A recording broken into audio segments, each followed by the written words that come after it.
کشمیریوں کو ٹھٹا و سجاول کی زمین دیے جانے کے خلاف عوامی تحریک کا سجاگ مارچ دوسرے دن ٹھٹا سے شروع ہوا، جس میں سندھیانی تحریک اور عوامی تحریک کے کارکنان سمیت شہریوں نے بڑی تعداد میں شرکت کی۔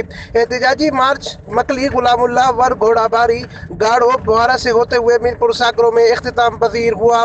احتجاجی مارچ کی قیادت عوامی تحریک کے مرکزی سینئر نائب صدر عبدالقادر رانٹھو، مرکزی جنرل سیکرٹری نور احمد کاتیار، مرکزی خزانچی میٹھا خان لاشاری، سندھیانی تحریک کی مرکزی صدر سبھانی ڈھاری، مرکزی رہنما امرا سموہ، عوامی تحریک ٹھٹا کی صدر گھنور خان ظہور، جنرل سیکرٹری انور پالاری، رزاق چانڈیو، بلاول لاشاری، شہربانو سوڈھو و دیگر رہنماؤں نے کی۔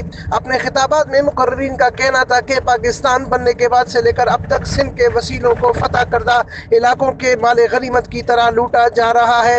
ہمارے بڑوں نے پاکستان بننے کی حمایت اس لیے نہیں کی تھی کہ ہمیں اپنے ہی وطن میں بے وطن کر دیا جائے۔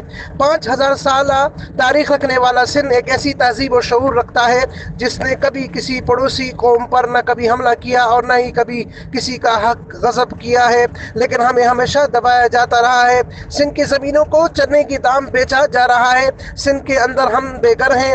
ایسے میں ہم اپنے سندھیوں سے کہیں گے کہ جاگیں اور اپنی ملکیت بچائیں۔ احتجاجی ریلی میں سندھ میں غیر سندھی دھاریہ نامنظور اور سندھ کی زمینوں کو سندھی ہاریوں کو حوالے کی جائے کے مطالباتی نعرے بازی بھی ہوتی رہی۔ اس موقع پر مقررین کا مزید کہنا تھا کہ Amin Farooqui, Firestone news network, Thatta, Sindh.